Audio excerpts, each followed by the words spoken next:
ಬಡವರ ಮನೆಗೆ ಅನ್ನ ಕೊಡ್ರೋ ಕಾಂಗ್ರೆಸ್ಸಿಗರೆ ಅಂತ ಹೇಳಿದ್ರೆ, ಬಡವರ ಮನೆಗೆ ಅನ್ನ ಕೊಡಿ ಮನೆಯಾಳ ಕಾಂಗ್ರೆಸ್ ಅವರೇ ಅಂತ ಹೇಳಿದ್ರೆ, ಬಡವರ ಮನೆಗೆ ಕನ್ನ ಹಾಕದಂಥ ಕಾಂಗ್ರೆಸ್ ಅವರು. ಇದು ನುಡಿದಂತೆ ನಡೆದ ಸರ್ಕಾರ ಅಲ್ಲ, ಸಿಕ್ಕಲ್ಲಿ ಕಮಿಷನ್ ಹೊಡೆಯುವಂಥ ಸರ್ಕಾರ ಇದು. ರಾಜೀವ್ ಗಾಂಧಿ ವಸತಿ ಯೋಜನೆ ಇರ್ಬೋದು, ಅಂಬೇಡ್ಕರ್ ಆವಾಸ್ ಯೋಜನೆ ಇರ್ಬೋದು, ದೇವರಾಜ ಅರಸು ವಸತಿ ಯೋಜನೆ ಇರ್ಬೋದು, ಪ್ರಧಾನಮಂತ್ರಿ ಆವಾಸ್ ಯೋಜನೆ ಇರ್ಬೋದು, ಎಲ್ಲದರಲ್ಲೂ ಕೂಡ ಹೌಸಿಂಗ್ ಬೋರ್ಡ್ ಆಗಿಲ್ಲ, ಕಲೆಕ್ಷನ್ ಬೋರ್ಡ್ ಔಟಿದೆ. ಅದು ಹೌಸಿಂಗ್ ಬೋರ್ಡು ಕಲೆಕ್ಷನ್ ಬೋರ್ಡ್. ಇವತ್ತು ಮನಿ ಕೊಟ್ಟರೆ ಮನೆ ಹೊಸ ಸ್ಲೋಗನ್. ಈಗ ಹೌಸಿಂಗ್ ಬೋರ್ಡ್ ಹೊಸ ಸ್ಲೋಗನ್ ಅಂದರೆ ಮನಿ ಕೊಟ್ಟರೆ ಮನೆ ಅನ್ನೋ ಹೊಸ ಸ್ಲೋಗನ್ನನ್ನು ಬಿಟ್ಟಿದ್ದಾರೆ ಕಾಂಗ್ರೆಸ್ ಅವರು. ವಸತಿ ಯೋಜನೆಗೆ ಮೊನ್ನೆ ತಾನೇ ಸಿದ್ದರಾಮಯ್ಯನವರ ಈ ಟಿಪ್ಪು ಸಂಸ್ಕೃತಿ ಏನಿದೆ, ಟಿಪ್ಪುವಿನ ವಂಶಜರ ಥರ ಏನು ಕರ್ನಾಟಕ ಸರ್ಕಾರ ಔಟಿದೆ, ಅವರು ವಸತಿ ಯೋಜನೆಗೆ ಮೊನ್ನೆ ಮುಸ್ಲಿಮರಿಗೆ 15% ಮೀಸಲಾತಿಯನ್ನು ಕೊಟ್ಟರು. SC ST ಗಳಿಗಿರ್ಬೋದು, ಹಿಂದುಳಿದವ್ರದ್ದು ಅವ್ರನ್ನೆಲ್ಲ ಕಡೆಗಣಿಸಿ 15% ವಸತಿ ಯೋಜನೆಯಲ್ಲಿ ಮುಸಲ್ಮಾನರಿಗೆ ಮೀಸಲಾತಿ.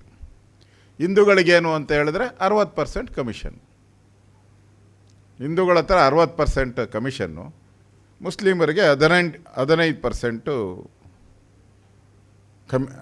ಮೀಸಲಾತಿ. ಇವತ್ತು ವಸತಿ ಇಲಾಖೆ ಏನಕ್ಕಿದೆ ಅಂತ ಹೇಳಿದ್ರೆ, ಸಾಹುಕಾರಗಳಿಗೆ ಸೈಟ್ ಹಂಚೋದಕ್ಕಲ್ಲ ವಸತಿ ಇಲಾಖೆ ಇರೋದು. ಆ ಯೋಜನೆ ಇಲ್ಲ. ಬಡವರಿಗೆ ಮನೆ ಕೊಡಬೇಕು, ನಿರ್ಗತಿಕರಿಗೆ ಮನೆ ಕೊಡಬೇಕು, ಹಿಂದುಳಿದ ವರ್ಗದವರಿಗೆ ಮನೆ ಸಿಗಬೇಕು ಅಂತೇಳಿ ಈ ಒಂದು ವಸತಿ ಇಲಾಖೆ ಇರೋದು. ಇವತ್ತು ಆ ವಸತಿ ಇಲಾಖೆ ಒಳಗಡೆ, ಆ ವಸತಿ ಇಲಾಖೆ ಮಾಡಿದಾರಲ್ಲ, ವಸತಿ ಇಲಾಖೆ ಒಳಗಡೆ ರಕ್ತ ಹೀರುವಂಥ ಜಿಗಣೆಗಳು ಸೇರ್ಕೊಂಬಿಟ್ಟಿದೆ. ರಕ್ತ ಹೀರುವಂಥ ಜಿಗಣೆಗಳು. ಅವರು ಒಂದು ರೀತಿ ರಕ್ತವನ್ನು ಹೀರ್ತಾ ಇದ್ದಾರೆ ಇವತ್ತು. ಆ್ಯಕ್ಚುಲಿ ಬಡವರಿಗೆ ಮನೆ ಕೊಡಬೇಕು ಅಂತ ಇರೋದು. ಬಡವರಿಗೆ ಮನೆ ಕೊಡೋದಲ್ಲ, ಬಡವ್ರ ಮನೆಗಳನ್ನು ಸೇಲ್ ಮಾಡ್ತಾ ಇದ್ದಾರೆ ಇವರು. ಆ್ಯಕ್ಚುಲಿ ಬಡವ್ರ ಮನೆಗಳಿಗೆ ಕೊಡಬೇಕು, ಅವ್ರಿಗೆ ಏನು ಲೋನಾ ಏನೋ ಮಾಡಿ ಅವ್ರಿಗೆ ಮನೆ ಒಳಗಡೆ ಸೇರಬೇಕು ಅಂತ, ಅದನ್ನೇ ಆ್ಯಕ್ಷನ್ ಮಾಡಿಬಿಟ್ಟಿದ್ದಾರೆ, ಸೇಲ್ ಥರ ಮಾಡಿಬಿಟ್ಟಿದ್ದಾರೆ. ಅವರು ಇತ್ತೀಚೆಗೆ ಬಳ್ಳಾರಿಯಲ್ಲಿ ಒಂದು 2 ವರ್ಷದ ಸಮರ್ಪಣಾ ಸಂಕಲ್ಪ ಸಮಾವೇಶ ಮಾಡಿದ್ರು. ಅದು ಸಂಕಲ್ಪ ಅಲ್ಲ, ಭ್ರಷ್ಟಾಚಾರದ ಸಮಾವೇಶ. ಅದು ಬಡವರನ್ನು ನಾಶ ಮಾಡುವ ಸಂಕಲ್ಪವನ್ನು ಮಾಡಿದ್ದಾರೆ ಇವತ್ತು. ವಸತಿ ಯೋಜನೆ ಅಂದರೆ, ವಸತಿ ಯೋಜನೆಗೆ ಅರ್ಜಿ ಬೇಡ, ಮುಖ್ಯಮಂತ್ರಿಗಳ ಮರ್ಜಿ ಇದ್ದರೆ ಸಾಕು. ಅರ್ಜಿ ಬೇಡ, ಮರ್ಜಿ ಇದ್ದರೆ ಸಾಕು. ನಾನು ಹಿಂದೆನೇ ಹೇಳಿದ್ದೆ ಇದನ್ನು, 60% ಕಮಿಷನ್ ಸರ್ಕಾರ ಇದು. ನಾನು ದಾಖಲೆ ಕೊಡ್ತೀನಿ ನಿಮಗೆ ಎಲ್ಲ. 60% ಕಮಿಷನ್ ಸರ್ಕಾರ ಅಂತ ನಾನು ಹಿಂದೆನೇ ಹೇಳಿದ್ದೆ. ಈಗ ಮೊನ್ನೆ ಅಬ್ಕಾರಿ ಇಲಾಖೆ ಆಯಿತು, ವಾಲ್ಮೀಕಿ ನಿಗಮ ಆಯಿತು, ಲೂಟಿ, ಅಫಿಷಿಯಲ್ಲಾಗಿ ಲೂಟಿ ಮಾಡಿರೋದು ಈಗಾಗಲೇ ಮಾಧ್ಯಮದಲ್ಲೂ ಬಂದಿದೆ, ಜನಗಳ ಮಧ್ಯೆನೂ ಇದೆ, ತನಿಖೆಗಳು ನಡೀತಾ ಇದೆ, ಜೈಲಿಗೂ ಹೋಗಿದ್ದಾರೆ ಮಂತ್ರಿಗಳು. ಇಷ್ಟೆಲ್ಲ ಆದಮೇಲೂ ಕೂಡ ಇವತ್ತು ಒಂದಾದ ಮೇಲೆ ಒಂದು ಇಲಾಖೆಗಳು ಈ ಕಮಿಷನ್ ಉಸಾಲ ದಂಧೆಗಳಾಗ್ಬಿಟ್ಟಿದೆ. ಈಗ ಭಾಳ ಚರ್ಚಿತ ಆಗ್ತಾ ಇರೋದು ಮನೆಗಾಗಿ ಕಾಸು ಈಗ ಭಾಳ ಚರ್ಚಿತ ಆಗ್ತಾ ಇದೆ. ನಾವೇನಾನ ಆಪಾದನೆ ಮಾಡಿದ್ರೆ ಮಾಧ್ಯಮದವರು ಹೋಗಿ ಕೇಳಿದ್ರೆ ಸಿದ್ದರಾಮಯ್ಯ ಹೇಳ್ತದೆ, ಏನು BJP ನೀನು? ಅದೇ ಪ್ರಶ್ನೆ ಯಾಕೆ ಕೇಳ್ತೀಯ? ಅವ್ರು ಹೇಳೋದು, BJP ಅವರು ಹೇಳೋದೆಲ್ಲ ಸುಳ್ಳು, BJP ಅವರಿಗೆ ಮಾನ ಮರ್ಯಾದೆ ಇಲ್ಲ ಅಂತ ಹೇಳ್ತಾಯಿದ್ರು. ಸಿದ್ದರಾಮಯ್ಯನ ಡೈಲಾಗ್ ಇದು. ಈಗ ನಾವು ಹೇಳ್ತಾ ಇಲ್ಲ, ಈಗ ಬಿ ಆರ್ ಪಾಟೀಲ್, ಕರೆಕ್ಟಾ? ಬಿ ಆರ್ ಪಾಟೀಲ್ ಅವರು ಗಂಭೀರ ಆರೋಪವನ್ನು ಮಾಡಿದ್ದಾರೆ. ಬಿ ಆರ್ ಪಾಟೀಲ್ ಅವರು ಮಾಧ್ಯಮದಲ್ಲಿ ಆಡಿಯೋನು ಕೂಡ ಬಂದಿದೆ. ಅದು ಬೋಗಸ್ ಅಂತ ಹೇಳೋಕ್ಕೆ ರೆಡಿ ಮಾಡ್ಕೊಂಡಿದ್ರು. ಆ್ಯಕ್ಚುಲಿ ಅವ್ರಿಗೆ ಕಾಂಟ್ಯಾಕ್ಟ್ ಮಾಡಿದ್ದಾರೆ, ನನಗಿರೋವಂಥ ಮಾಹಿತಿ ಪ್ರಕಾರ ಅವ್ರನ್ನ ಕಾಂಟ್ಯಾಕ್ಟ್ ಮಾಡಿದ್ದಾರೆ. ಅವರು ಒಪ್ಪಿಲ್ಲ. ಇಮಿಡಿಯೇಟಾಗಿ ಅವ್ರನ್ನ ಕಾಂಟ್ಯಾಕ್ಟ್ ಮಾಡಿದ್ಮೇಲೆ ಅವ್ರು ಹೇಳ್ಬಿಟ್ಟಿದ್ದಾರೆ, ಇದು ನನ್ನದೇ, ಆಡಿಯೋ ನನ್ನದೇ ಅಂತ ಹೇಳಿದ್ದಾರೆ. ಅದಕ್ಕೆ ಗಲಿಬಿಲಿ ಔಟಿದೆ. ಇಲ್ಲಾಂದರೆ ಅದನ್ನು ಒಂದು ತನಿಖೆ ಕೊಟ್ಬಿಟ್ಟು ಒಂದು 6 ತಿಂಗಳು 1 ವರ್ಷನ ಪೆಂಡಿಂಗ್ ಇಡೋಕ್ಕೆ ಮಾಡಿದ್ರು ಐಡಿಯಾ. ಈಗ ನನ್ನದೇ ಅಂತ ಹೇಳಿದ್ದಾರೆ. ಅವರು ಅಷ್ಟಕ್ಕೆ ಸುಮ್ಮನೆ ಆಗಿಲ್ಲ. ಬಿ ಆರ್ ಪಾಟೀಲ್ ಅವ್ರೇನು ಹೇಳಿದ್ದಾರೆ, ತನಿಖೆ ನಡಿಬೇಕು, ಸತ್ಯಾಸತ್ಯತೆ ಹೊರಗಡೆ ಬರಬೇಕು ಅಂತ ಅವರೇ ಆಗ್ರಹ ಮಾಡಿದ್ದಾರೆ. ವಿರೋಧ ಪಕ್ಷ ಆಗ್ರಹ ಮಾಡಬೇಕಾಯಿತು. ಕಾಂಗ್ರೆಸ್ ಶಾಸಕರು ಅವರೇ ಆಪಾದನೆಯನ್ನು ಮಾಡಿದ್ದಾರೆ. ಇವತ್ತು ಅವರ ಆಪ್ತ ಜಮೀರ್ ಅಹ್ಮದ್ ಅವರ ಆಪ್ತ ಕಾರ್ಯದರ್ಶಿ ಸರ್ಫಾಜ್ ಖಾನ್ ಇದೇ ಕಾರ್ಪೊರೇಷನಲ್ಲಿ ಇದ್ರೂ ಮೋಸ್ಟ್ಲಿ ಅವರು ನೇರವಾಗಿ ಅವ್ರ ಮೇಲೇ ಆಪಾದನೆ ಮಾಡಿದ್ದಾರೆ. ಮತ್ತು ಬಿ ಆರ್ ಪಾಟೀಲ್ ಬಗ್ಗೆ ಯಾರು 2 ಮಾತು ಹೇಳೋಕ್ಕಾಗಲ್ಲ. ಅವರ ನಡೆ ನುಡಿ ಬಗ್ಗೆ ಯಾರು 2 ಮಾತು ಹೇಳೋಕ್ಕಾಗಲ್ಲ. ಭಾಳ ಹಿರಿಯ ಶಾಸಕರು ಅವರು, ಭಾಳ ಹಿರಿಯರು, ಭಾಳ ಗೌರವಾನ್ವಿತರು. ಮೇಲ್ಮನೆ ಉಪಸಭಾಪತಿಯಾಗಿ ಕೆಲಸ ಮಾಡಿದ್ದಾರೆ. ಅವರು ಮೇಲ್ಮನೆ ಉಪಸಭಾಪತಿಯಾಗಿ ಕೆಲಸ ಮಾಡಿದ್ದಾರೆ. ಈಗ ರಾಜ್ಯದ ನೀತಿ ಆಯೋಗದ ಉಪಾಧ್ಯಕ್ಷರು. ಯಾವುದು? ನೀತಿ ಆಯೋಗದ ಉಪಾಧ್ಯಕ್ಷರು. ನೀತಿ ಹೇಳೋದು, ಅದರ ಉಪಾಧ್ಯಕ್ಷರು ಅಂದರೆ ಸತ್ಯ ಹೇಳೋವಂಥದ್ದು. ಅವ್ರನ್ನ ನೇಮಕ ಮಾಡಿರೋದೇ ಮುಖ್ಯಮಂತ್ರಿಗಳೇ ಅವ್ರನ್ನ ನೇಮಕ ಮಾಡಿರೋದು. ಈಗ ಮುಖ್ಯಮಂತ್ರಿ ನೇಮಕ ಮಾಡಿರೋರೆ ಸರ್ಕಾರದ ಮೇಲೆ ಆಪಾದನೆಯನ್ನು ಮಾಡ್ತಾ ಇದ್ದಾರೆ. ಯಾರು ನೇಮಕ ಮಾಡಿದಾರೋ ಅವ್ರ ಮೇಲೇ ಅದು. ಈಗ ಸಿದ್ದರಾಮಯ್ಯನವರು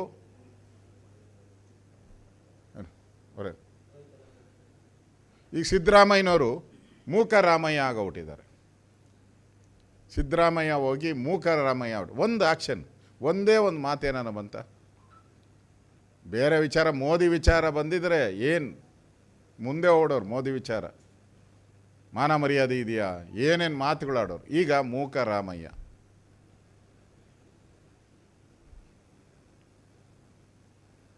ಆಮೇಲೆ ಬಿ ಆರ್ ಪಾಟೀಲ್ ಇನ್ನೊಂದು ಸ್ಪಷ್ಟವಾಗಿ ಹೇಳಿದ್ದಾರೆ, ನಾನೇನಾದರೂ ಬಾಯ್ಬಿಟ್ರೆ ಈ ಸರ್ಕಾರ 3 ದಿನ ಉಳಿಯಲ್ಲ ಅಂತ ಹೇಳಿದ್ದಾರೆ. ಇದಕ್ಕಿಂತ ಛೀಮಾರಿ ಕಾಂಗ್ರೆಸ್ ಅವ್ರಿಗೆ ಇನ್ನೇನು ಬೇಕಾಗಿದೆ? ಇದಕ್ಕಿಂತ ಅವಮಾನ ಏನು ಬೇಕಾಗಿದೆ? ಅಂದರೆ ಭ್ರಷ್ಟಾಚಾರ ಲೂಟಿ ಹೊಡೆಯೋ ಅಂಥದ್ದು ನಿಮ್ಮ ಪಕ್ಷದ ಶಾಸಕರೇ ಆಪಾದನೆ ಮಾಡಿದ್ಮೇಲೆ ಈ ಸರ್ಕಾರ ನಡೆಸೋಕ್ಕೆ ಏನು ನೈತಿಕತೆ ಇದೆ? ಸಿದ್ದರಾಮಯ್ಯನವ್ರಿಗೆ ಏನು ನೈತಿಕತೆ ಇದೆ? ಇಲ್ಲ ಮಂತ್ರಿನ ರಾಜೀನಾಮೆ ಕೊಟ್ಟು ಮನೆಗೆ ಕಳಿಸ್ಬೇಕು, ಇಲ್ಲ ಸಿದ್ದರಾಮಯ್ಯ ರಾಜೀನಾಮೆ ಕೊಟ್ಟು ಮನೆಗೆ ಹೋಗಬೇಕು. ಇವೆರಡೇ ಅವತ್ತರ ಉಳಿರೋದು. ಇದು ಭಾಳ ಪ್ರಮುಖವಾದಂಥ ಒಂದು ಘಟ್ಟದಲ್ಲಿ ಇವತ್ತು ಸರ್ಕಾರ ಭ್ರಷ್ಟಾಚಾರದಲ್ಲಿ ಮುಳುಗಿದೆ ಅನ್ನೋದಕ್ಕೆ ಸಾಕ್ಷಿ ಕೇಳ್ತಾಯಿದ್ರು. ಡಿ ಕೆ ಶಿವಕುಮಾರ್ ಅಂತೂ ಪ್ರೆಸ್ ಮೀಟಲ್ಲೇ ಒಂದು 50 ಸರಿ ಹೇಳಿದ್ದಾರೆ, ಬಿ ಜೆ ಪಿಯವರು ಸುಳ್ಳು ಆಪಾದನೆ ಮಾಡ್ತಾರೆ, ಸಾಕ್ಷಿ ಇದೆಯಾ ಅಂತ ಕೇಳಿದ್ದಾರೆ. ಸಿದ್ದರಾಮಯ್ಯ ಸಾಕ್ಷಿ ಇದ್ದಾರಾ ಅಂತ ಮಾಧ್ಯಮದಲ್ಲಿ ಕೇಳಿದ್ದಾರೆ. ಈಗ ಸಾಕ್ಷಿನ ಬಿ ಆರ್ ಪಾಟೀಲ್ ಅವರೇ ಕೊಟ್ಟಿದ್ದಾರೆ, ಅವ್ರ ಪಾರ್ಟಿ ಶಾಸಕರು. ಇದೊಂದೇ ಅಂತಲ್ಲ, ಹಿಂದೆ ಬಸವರಾಜ ರಾಯರೆಡ್ಡಿ ಅಂತ ಇದ್ರಲ್ಲ, ಬಸವರಾಜ ರಾಯರೆಡ್ಡಿಯವರು, ಅವರು ಮುಖ್ಯಮಂತ್ರಿಗಳ ಇದೇನು ಸಮಸ್ಯೆ ಆಗಿದೆ ಅಂತ ಹೇಳಿದ್ರೆ ಮುಖ್ಯಮಂತ್ರಿಗಳ ಸಲಹೆ ಮಾಡೋರೇ ಎಲ್ಲ ಸ್ಟೇಟ್ಮೆಂಟ್ಗಳು ಬರ್ತಾ ಇರೋದು. ಇವರು ಮುಖ್ಯಮಂತ್ರಿನೇ ನೇಮಕ ಮಾಡಿದ್ದ ಆಯೋಗದ ಅಧ್ಯಕ್ಷರು. ರಾಯರೆಡ್ಡಿನೂ ಮುಖ್ಯಮಂತ್ರಿಗಳ ಸಲಹೆ ಮಾಡೋರು. ಅವ್ರು ಹೇಳಿದ್ರು ಕರ್ನಾಟಕ ದೇಶದಲ್ಲಿ ಭ್ರಷ್ಟರಲ್ಲಿ ನಂಬರ್ 1 ಭ್ರಷ್ಟಾಚಾರಿಗಳ ರಾಜ್ಯ ಇದು ಅಂಥೇಳಿ ನಾವು ಹೇಳಿಲ್ಲ. ಅವರು ಹಿರಿಯ ಶಾಸಕರು, MP ಆಗಿದ್ದರು, ಮಂತ್ರಿ ಆಗಿದ್ದರು, ಅಸೆಂಬ್ಲಿಯಲ್ಲಿ ಅವರೇ ಹೈಯೆಸ್ಟ್ ಗೆಲ್ಲದಂಥ ಶಾಸಕರು ಇರ್ಬೋದು ಮೋಸ್ಟ್ಲಿ. ಇಷ್ಟೆಲ್ಲ ಆದಮೇಲೂ ಕೂಡ ಗುತ್ತಿಗೆದಾರರ ಸಂಘನೂ ಹೇಳಿದೆ, ಹಿಂದೆ BJP ಮೇಲೆ ನಾವು ಆಪಾದನೆ 40% ಮಾಡಿದ್ರಿ, ಇದು ಜಾಸ್ತಿ, ಅದಕ್ಕಿಂತ ಜಾಸ್ತಿ 60% ಆಗಿದೆ ಅಂತೇಳಿ ನಮ್ಮ ಮೇಲೆ ಏನು ಆಪಾದನೆ ಮಾಡೋದಲ್ಲ, ನಿಮ್ಮ 40% ಅಂತ ಬಂದು 3 ತಿಂಗಳಲ್ಲೇ ಎಲ್ಲರಿಗೂ ಜೈಲಿಗೆ ಹಾಕ್ಬಿಡ್ತೀನಿ ಅಂದರು. 3 ತಿಂಗಳಾಯ್ತು, 6 ತಿಂಗಳಾಯ್ತು, ವರ್ಷ ಆಯಿತು, 2 ವರ್ಷ ಆಯಿತು, ಏನು ಇನ್ನೂ ಸದ್ದಿಲ್ಲ ಅದಕ್ಕೆ.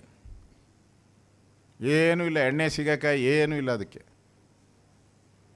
ಈಗ 60% ಕಮಿಷನ್ನ ಇವತ್ತು ರಾಜ್ಯ ಸರ್ಕಾರದ ಶಾಸಕರು, ಅದು ಮುಖ್ಯಮಂತ್ರಿಗಳ ಸಲಹೆಗಾರರು ಅವರೇ ಹೇಳ್ತಾ ಇದ್ದಾರೆ.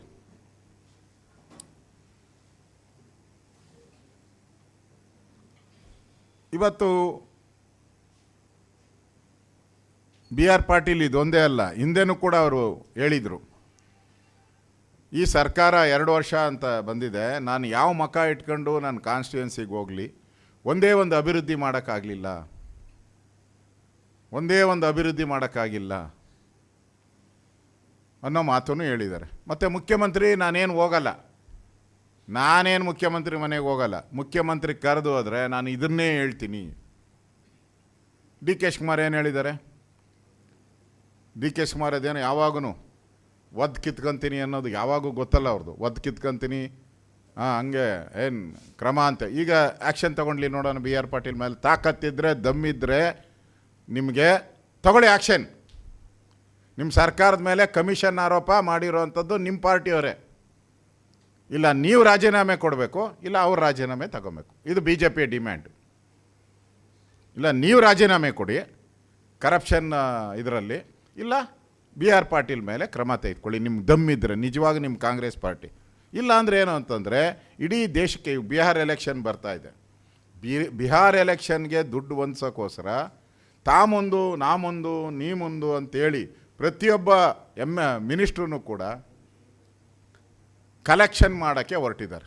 ಯಾರು ಜಾಸ್ತಿ ಕೊಟ್ಟರೆ ನಮ್ಮ ಸಚಿವ ಸ್ಥಾನ ಕಂಟಿನ್ಯೂ ಆಗ್ತೈತೆ. ಅಕ್ಟೋಬರಲ್ಲೇನೋ ರೀಶಫಲ್ ಅಂತ ಹೇಳ್ತಾ ಇದ್ದಾರಲ್ಲ, ಅದರಲ್ಲಿ ನಮ್ಮ ಸ್ಥಾನ ಕಂಟಿನ್ಯೂ ಆಗಬೇಕಾದ್ರೆ ನಾವು ದುಡ್ಡು ಹೊಡೆದು ಬಿಹಾರ್ ಎಲೆಕ್ಷನ್ ಕಳಿಸ್ಬೇಕು.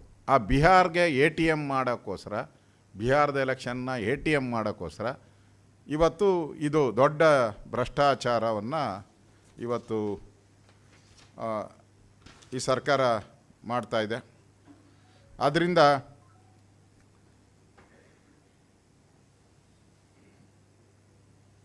ನಾನು ಸರ್ಕಾರವನ್ನು ಕೇಳ್ತೀನಿ, ಈವರೆಗೂ ಎಷ್ಟು ಮನೆ ನೀಡಿದ್ದೀರಾ 2 ವರ್ಷದಲ್ಲಿ? ನಿಮ್ಮ ಸಾಧನೆ ಅದೇನೋ ಹೇಳ್ತಾ ಇದ್ದಲ್ಲ, ಹಿಂದಿನ ಸರ್ಕಾರ 1 ಮನೆ ಕೊಟ್ಟಿಲ್ಲ, 1 ಮನೆ ಕೊಟ್ಟಿಲ್ಲ ಅಂತ. ಈವರೆಗೆ ಎಷ್ಟು ಮನೆ ಕೊಟ್ಟಿದ್ದೀರಾ? ಮನೆ ತಗೊಂಡವರು ಅರ್ಹರ ಅನರ್ಹರ ಪಟ್ಟಿಯನ್ನು ಬಿಡುಗಡೆ ಮಾಡಿ. ಲಂಚ ಕೊಟ್ಟು ಮನೆ ತಗೊಂಡವರ, ಇಲ್ಲ ಬಡವರಿಗೆ ಮನೆ ಸಿಕ್ಕಿದೆಯಾ, ಇದು ಕನ್ಫರ್ಮ್ ಆಗಬೇಕಿತ್ತು ರಾಜ್ಯ ಜನತೆಗೆ. ಲಂಚದ ಮನೆಯೇನ, ಅದು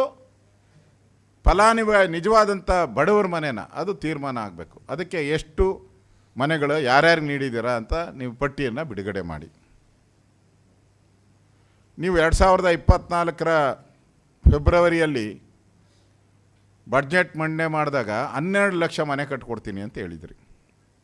12 lakhs, 12 ಲಕ್ಷ ಮನೆ ಕಟ್ತೀನಿ ಅಂತ ಹೇಳಿದ್ರಿ. ನನಗಿರೋವಂಥ ಮಾಹಿತಿ ಪ್ರಕಾರ, ಈಗ ನನಗಿರೋವಂಥ ಮಾಹಿತಿ ಪ್ರಕಾರ ಇದುವರೆಗೂ ಅವ್ರ ಮಾತಿನ ಪ್ರಕಾರ ಹೋದ್ರೇ ಇವತ್ತಿಗೆ 6 ಲಕ್ಷ ಮನೆ ನಿರ್ಮಾಣ ಆಗಬೇಕಾಯಿತು. 12 ಲಕ್ಷದಲ್ಲಿ ಇಷ್ಟೊತ್ತಿಗೆ 6 ಲಕ್ಷ ಮನೆ ನಿರ್ಮಾಣ ಆಗಬೇಕಾಯಿತು. ಆದರೆ ಕಳೆದ ಮಾರ್ಚ್ ಅಂತ್ಯದವರೆಗೆ 2.75 ಲಕ್ಷ ಮನೆ ಮಾತ್ರ ಆಗಿದೆ. ಅಂದರೆ 50ರಷ್ಟು ಗುರಿನೂ ಇಲ್ಲ, 25% ಆಗಿದೆ ಮನೆ ಕಟ್ಟೋದ್ರಲ್ಲಿ. 12 ಲಕ್ಷದಲ್ಲಿ 6 ಲಕ್ಷ ಆದರೂ ನಿರ್ಮಾಣ ಆಗಬೇಕಾಯಿತು, ಅದು ಆಗಿಲ್ಲ. 2.75 ಲಕ್ಷ ಮನೆ ಮಾತ್ರ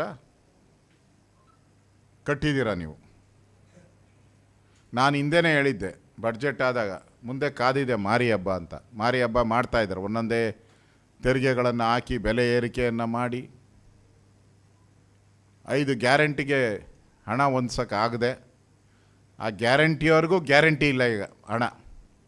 ಅವ್ರಿಗೆ 6 ತಿಂಗಳು ಯಾವಾಗ ಎಲೆಕ್ಷನ್ ಬರ್ತದೋ ನೋಡ್ತಾರೆ. ಜಿಲ್ಲಾ ಪಂಚಾಯಿತಿ, ಪಾರ್ಲಿಮೆಂಟು ಯಾವ್ಯಾವ ಎಲೆಕ್ಷನ್ ಬರ್ತದೋ ಆ ಎಲೆಕ್ಷನ್ ಮುಂಚೆ ಬಿಡುಗಡೆ ಮಾಡೋದು. 6 ತಿಂಗಳು 3 ತಿಂಗಳು. ರೈತರ ಹಾಲಿಗೆ ಸಬ್ಸಿಡಿ ಇನ್ನೂ 6 ತಿಂಗಳು ಪೆಂಡಿಂಗ್ ಹಂಗೆ ಕೂತಿದೆ, ಕೊಡಲಿಲ್ಲ. ಅದರಿಂದ ಈ ಹಗರಣವನ್ನು ನಾವು ಏನು ಇಲ್ಲಿಗೆ ಬಿಡಲ್ಲ. ವಿಧಾನಸಭೆಯಲ್ಲೂ ಕೂಡ ಇದನ್ನು ನಿಲುವಳಿ ತರೋ ಮುಖಾಂತರ ನಾವು ಚರ್ಚೆಯನ್ನು ನಾವು ಮಾಡೋರಿದ್ದೀರಿ. ಇದಕ್ಕೆ ಒಂದು ತಾರ್ಕಿಕ ಅಂತ್ಯ ಕೊಡ್ತೀರಿ, ಸರ್ಕಾರ ತೊಲಗಬೇಕು, ಇಲ್ಲ ಅಂದರೆ ಲೂಟಿಕೋರು ಜಾಸ್ತಿ ಆಗ್ತಾರೆ.